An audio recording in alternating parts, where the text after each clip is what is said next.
les biologistes se sont rendus compte qu'il était possible de reprogrammer des cellules humaines de telle manière qu'on puisse ensuite les faire se développer pour fabriquer des sortes d'organes, ce qu'on appelle des organoïdes. Certains parlent de mini-organes, peut-être c'est pas judicieux, mais enfin voilà le vocabulaire qui est employé. Alors on peut le faire dans le but de créer différents organes, justement comme un foie, un rein, voire un cœur ou un cerveau, mais aussi pour créer des embryons. C'est ce qu'on appelle, on les appelait les embryoïdes. Ainsi, il deviendrait possible de créer des embryons in vitro dans des éprouvettes, hein, et sans utiliser de gamètes.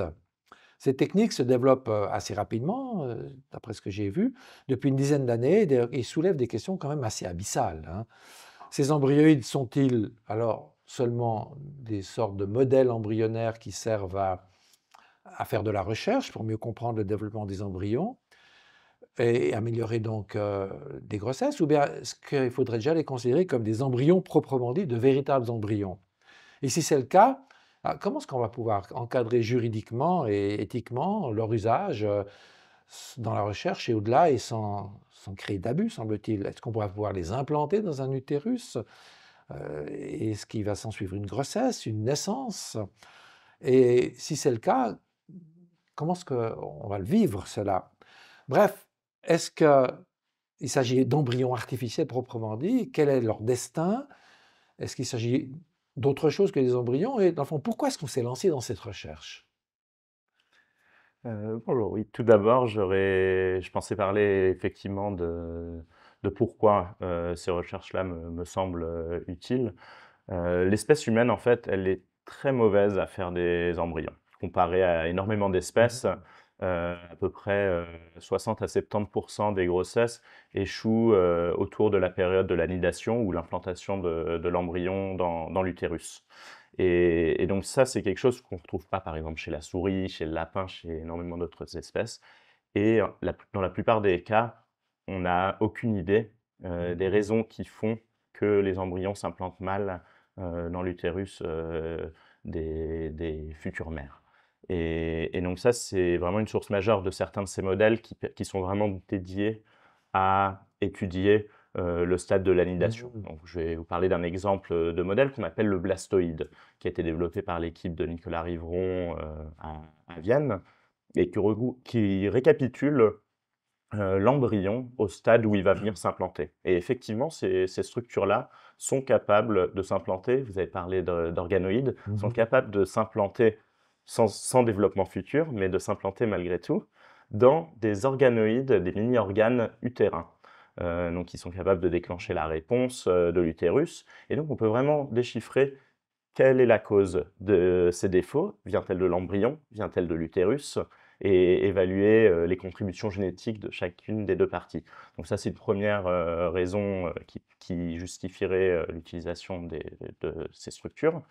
Euh, une autre serait éventuellement de comprendre, comme vous l'avez mentionné, l'embryon humain. Parce qu'au final, on connaît très bien l'embryon d'énormément d'espèces, que ce soit la souris, que ce soit la grenouille, que ce soit le poisson zèbre. Mmh. Donc, c'est des espèces qu'on a étudiées depuis très longtemps. Mais l'embryon humain, on y a très peu accès dans le cadre des recherches pour différentes raisons éthiques. Les seuls embryons qui sont disponibles pour la recherche ont tendance à provenir d'embryons surnuméraires Mmh. provenant de cliniques de fertilité, quand les parents, évidemment, ont donné leur consentement à l'utilisation pour la recherche. Mais il y en a beaucoup de ces embryons surnuméraires. Il y en a beaucoup d'embryons surnuméraires, mais l'énorme majorité sont en fait détruits. Euh, Mais pourquoi est-ce qu'ils ne sont pas utilisés pour la recherche?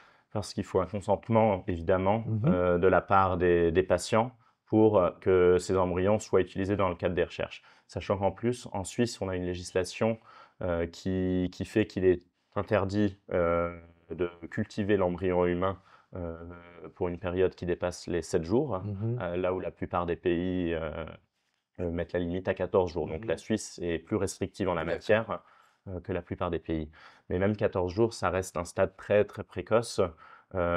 Énormément des défauts profonds de l'embryon se déroulent sur une période qui va s'étendre entre 14 et 60 jours de grossesse. Mmh. Et donc comprendre cette fenêtre-là où au final on connaît très mal l'embryon humain qui à ces stades est bien différent de la souris, En fait, c'est assez crucial pour comprendre la source de défauts génétiques.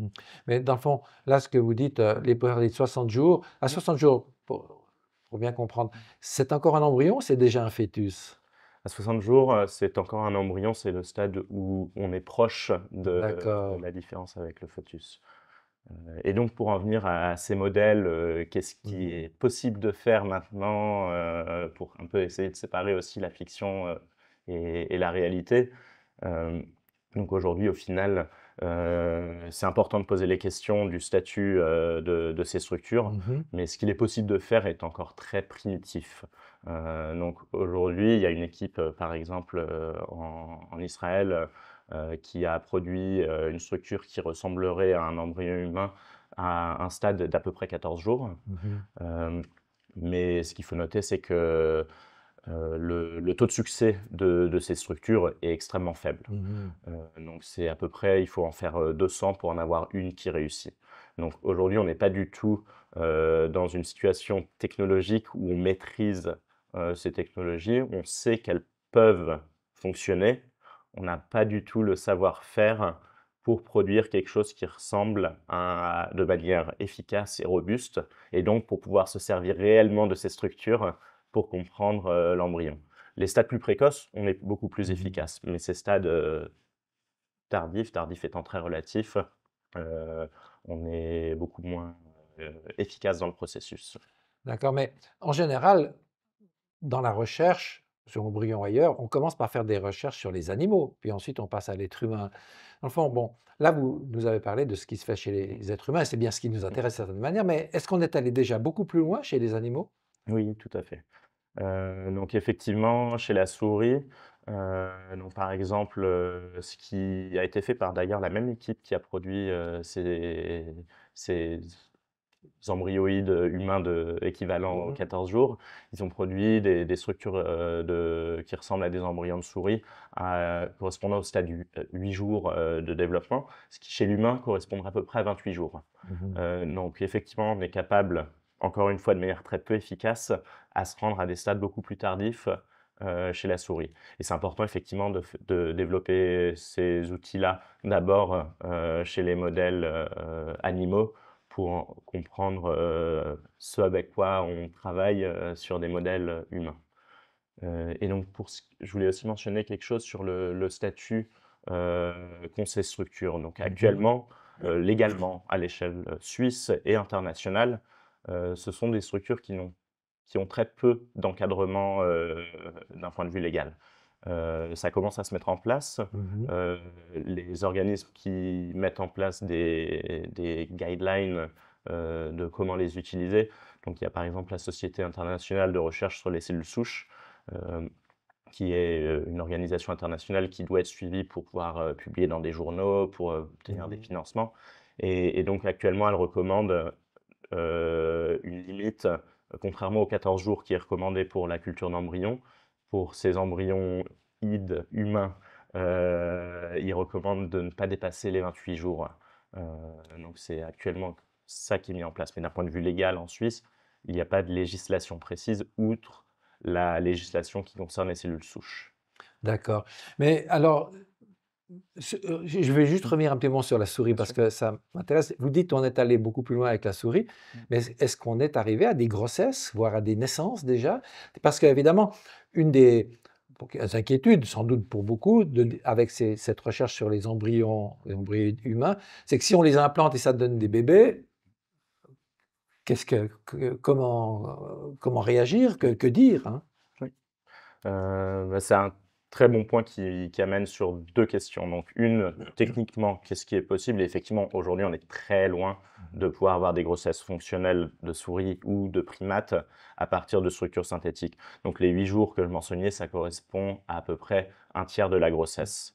Donc il y a encore, beaucoup de chemin à faire pour arriver à des structures fonctionnelles. Par contre, effectivement, un large groupe de scientifiques, incluant Nicolas Rivron, Jacob Hanna et d'autres chercheurs travaillant sur ces modèles humains, ont défini un peu comme ce qu'on a fait comme ce qu'avait fait Alan Turing avec son test de Turing pour considérer y a-t-il une différence entre une intelligence artificielle et un humain.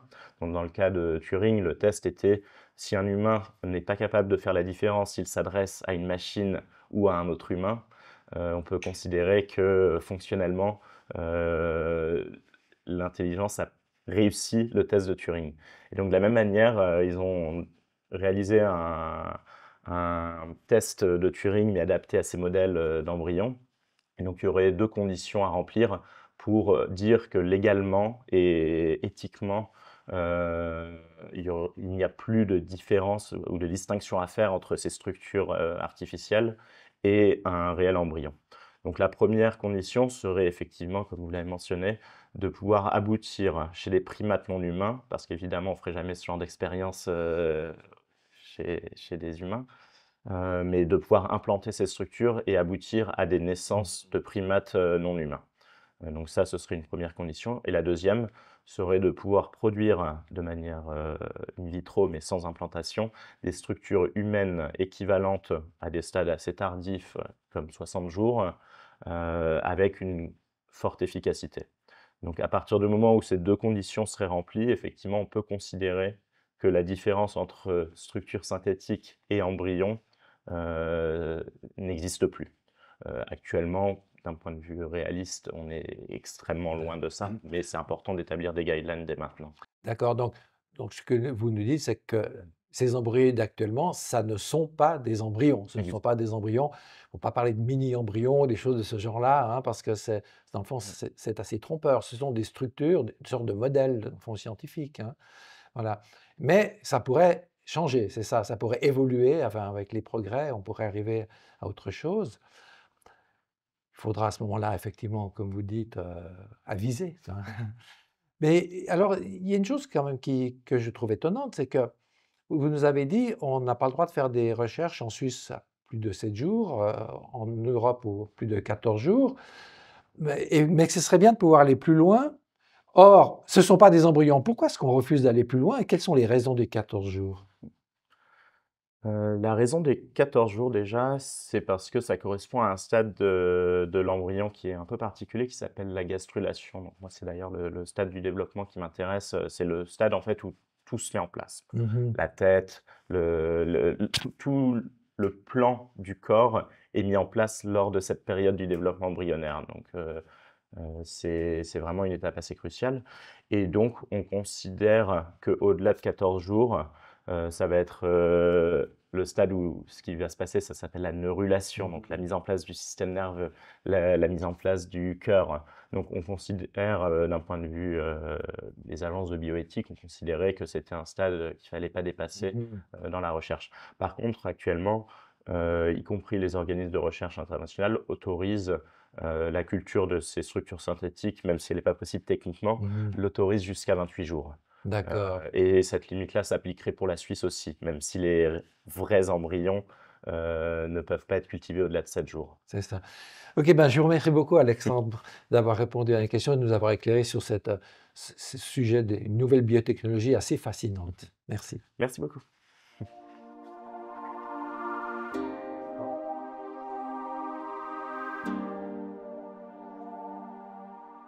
Les biologistes se sont rendus compte qu'il était possible de reprogrammer des cellules de telle manière qu'on peut les faire ensuite se développer en différents organes, et c'est ce qu'on appelle des organoïdes. C'est une sorte de mini-organes, même si le terme n'est pas particulièrement approprié. Mais on peut le faire aussi pour créer des embryons. Ça, c'est un peu différent, c'est ce qu'on appelle les embryoïdes. Et il serait donc, semble-t-il, devenu possible aux scientifiques de créer des embryons dans des éprouvettes et sans utiliser de gamètes. Ces techniques se développent actuellement assez rapidement et ça pose quand même des questions assez abyssales, notamment sur le plan éthique, hein. Ces embryoïdes, est-ce que c'est simplement des modèles embryonnaires utiles pour comprendre le développement des embryons, enfin, par exemple d'améliorer les chances de succès d'une grossesse? Ou bien est-ce que ce sont de véritables embryons? Et si c'est le cas, mais comment est-ce qu'on va encadrer ça juridiquement et éthiquement? ces embryons artificiels qui, dans la recherche, et puis peut-être même au-delà, est-ce qu'on va pouvoir les implanter dans un utérus? Est-ce qu'il va s'en suivre une grossesse, une naissance et un enfant, donc qu'on va accepter dans la communauté humaine? Et puis, bon, ça, on peut se demander comment nous, on va l'accepter, mais aussi comment lui va le vivre, quand on sait que c'est des fois pas très, très facile d'avoir une origine un petit peu atypique, hein. Ah, bon, alors, quel destin de ces embryons? Puis, est-ce qu'il s'agit vraiment d'embryons? Comment est-ce que, du point de vue de l'éthique ou du point de vue normatif, est-ce qu'on caractérise l'embryon? Alors du point de vue éthique, toutes les inquiétudes et toutes les normes qui entourent les embryons viennent de leur potentiel en fait, hein. Sous l'angle éthique, c'est le potentiel qui fait l'embryon et l'ennui, si on veut, là où ça frotte un peu, c'est que sous l'angle légal, eh bien, ces techniques ont été développées parfois justement pour se passer de l'utilisation d'embryons humains classiques, dont notamment la création à des fins de recherche est illégale dans notre pays.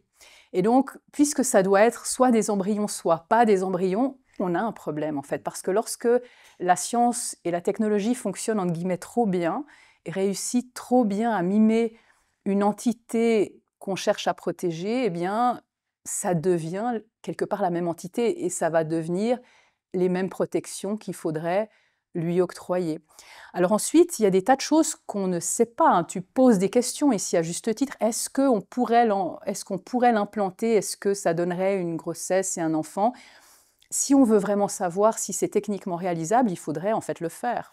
Mais si on le fait, on fait prendre un risque à la personne future d'avoir éventuellement des ennuis de santé, des problèmes qui auraient pu être évités. On a vu ce problème lorsque le clonage est devenu possible chez les mammifères et qu'on a vu que les animaux clonés, ils avaient parfois des soucis de santé tels que, en fait, c'était une des raisons, pas la seule, hein, mais une des raisons pour lesquelles on a eu un moratoire généralisé, hein, dans le monde entier contre le clonage humain.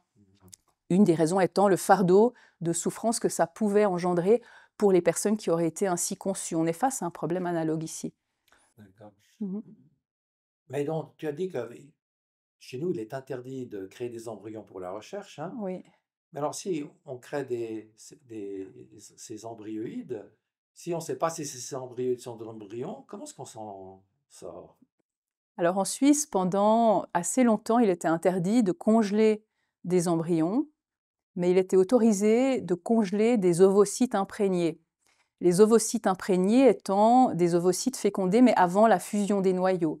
On a, en d'autres termes, une certaine habitude de distinction un petit peu byzantine pour essayer de ménager la chèvre et le chou. C'est peut-être une des variantes du compromis helvétique et il est possible qu'on ait un nouveau chapitre de ce type de compromis devant nous avec ces embryoïdes qui seront peut-être pas conçus comme des embryons, même s'ils partagent beaucoup de caractéristiques avec eux, afin de pouvoir concilier l'aspect éthique et l'aspect légal, ou en tout cas avoir l'impression de le concilier. Mmh.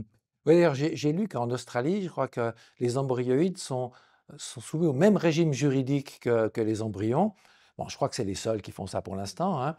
Mais on peut imaginer, bon, alors actuellement, c'est vrai que d'après l'état de la recherche, les embryons, ils vivent pas longtemps. Enfin, ces embryoïdes ne vivent pas longtemps. Heu, parce que bon, mais ils sont dans une éprouvette, si on peut dire, et ils sont pas du tout dans un utérus où ils pourraient se développer. Mais on peut imaginer qu'on va là aussi faire pas mal de progrès. Il va alors, est-ce qu'il va pas se poser un jour la question de savoir si ces entités qui sont face à nous sont uniquement des modèles pour la recherche ou bien sont pas déjà des embryons? Et j'ai l'impression pour leur statut moral, ça va changer pas mal de choses. Pour leur statut moral, ça va changer pas mal de choses, effectivement, et c'est la raison sans doute pour laquelle on a un petit peu les 2 tableaux qui cherchent à coexister en ce moment. En même temps, l'interdiction de créer des embryons à des fins de recherche, c'est aussi une protection qui a été critiquée, hein, qui a été critiquée comme étant disproportionnée par rapport à une entité extrêmement précoce, sans aucune capacité de perception et dont le devenir ne la destine pas à devenir une personne un jour. Donc peut-être aussi que c'est ça qu'on va revoir, hein. Si on se rend compte que ces embryoïdes deviennent plus proches des embryons qui sont conçus d'une manière plus classique, on va dire, peut-être que ça va nous faire rejoindre par les 2 bords en fait, le fossé, par les 2 côtés. Mmh. Mais bon, Créer des embryons, c'est quand même quelque chose d'assez incroyable d'une certaine manière, hein. Quand on voit, enfin, toute la protection qu'on donne, à ces entités humaines débutantes, l'embryon puis le fœtus, certes, elle n'est pas complète puisqu'on fait de la recherche sur les embryons et puis on peut pratiquer des avortements sur les fœtus, mais est-ce qu'il y a pas un peu, une espèce de d'hubris, comme on le dit, hein, en utilisant ce terme grec, de démesure, voire, comme le disent certains, est-ce qu'on ne joue pas à Dieu? C'est-à-dire est-ce qu'on ne joue pas au Créateur dans ces Ah, tu situations? veux dire en les créant ou En tu les veux dire en les créant. Non, je protégeant? voulais dire en les créant. D'accord, parce que effectivement, il y a cette critique que ce serait une entité artificielle, une entité non naturelle, et il y a toute cette discussion autour de ce qui est naturel et ce qui n'est pas naturel. Alors ça, c'est un terme où il y a beaucoup de dialogues de sourds et de malentendus, donc peut-être pour clarifier un tout petit peu, il y a en gros, 3 usages possibles du terme naturel qui sont plus faciles à comprendre par leur opposé. Dans la première version, le contraire de naturel, c'est surnaturel. Donc est naturel tout ce qui obéit aux lois de la physique et de l'univers, et là, on n'est évidemment pas en train de parler d'un embryon qui serait surnaturel. C'est pas de ça qu'il s'agit. Dans la deuxième acception de naturel, le contraire est artificiel, c'est-à-dire tout ce que nos mains ont créé. Donc ça inclut énormément de choses. Ça inclut ces 4 murs qui nous entourent, le chauffage, on est au mois de décembre, désormais il fait froid dehors. Ça inclut le fait qu'on est vêtu, qu'il y a de la lumière. Alors, tout ça est non naturel dans le sens d'artificiel. Mais évidemment, les exemples que je cite illustrent que être artificiel n'est pas en soi problématique. Il y a énormément de choses artificielles dont on s'accommode très bien et dont on ne souhaiterait pas se passer. Et donc ici, non naturel n'a pas une connotation morale, c'est uniquement descriptif. Dans la troisième acception de naturel, le contraire, c'est contre nature. Et là, on a une définition très clairement moralisée, c'est-à-dire que n'est pas naturel tout ce qui devrait, enfin, est naturel tout ce qui devrait échapper au contrôle humain, et est contre nature le contrôle humain là où il ne devrait pas s'exercer. Mais à ce moment-là, il faut avoir le discours éthique sur la question. Il faut discuter de qu'est-ce qui est ou n'est pas, qu'est-ce qu'il n'est ou qu'il n'est pas correct d'avoir sous notre contrôle. Et évidemment, ici, c'est toute la question. Ce n'est pas l'artificialité qui pose problème, en d'autres termes, c'est la question de savoir est-ce que ça fait partie de ce qu'on a le droit de faire ou non. Alors, tu as cité le terme d'hubris, hein, c'est un terme qui nous vient d'une époque où il y avait une conception du monde comme ayant un ordre préétabli, où les humains devaient rester à leur place, et si on en sortait, il y avait une sorte de rétribution de la fatalité ou des dieux. La place dans laquelle l'humain était, ça fait très longtemps qu'on l'a dépassé, hein, aujourd'hui, ne serait-ce qu'avec l'industrialisation, et la question est peut-être pas tant de savoir si on respecte ou non un ordre donné de l'univers, la question est davantage de savoir quels risques on prend, quels avantages on vise, quelles sont nos priorités entre les inconvénients et les avantages d'un développement technologique. Et ici, il s'agit en fait de risques, entre guillemets, enfin c'est des vrais risques, mais des risques qui sont portés par une entité qui est composée de quelques cellules au départ, et dont le degré de protection nécessaire fait l'objet de tous les désaccords du monde. Et c'est la raison pour laquelle cette question est si difficile à trancher. D'accord.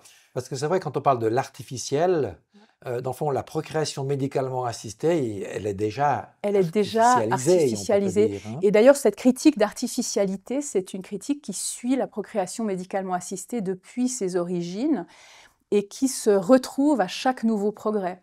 Il y avait des critiques de l'insémination artificielle, de la fertilisation in vitro, avec des termes qui nous font sourire aujourd'hui que ces techniques-là sont entrées dans les mœurs, hein.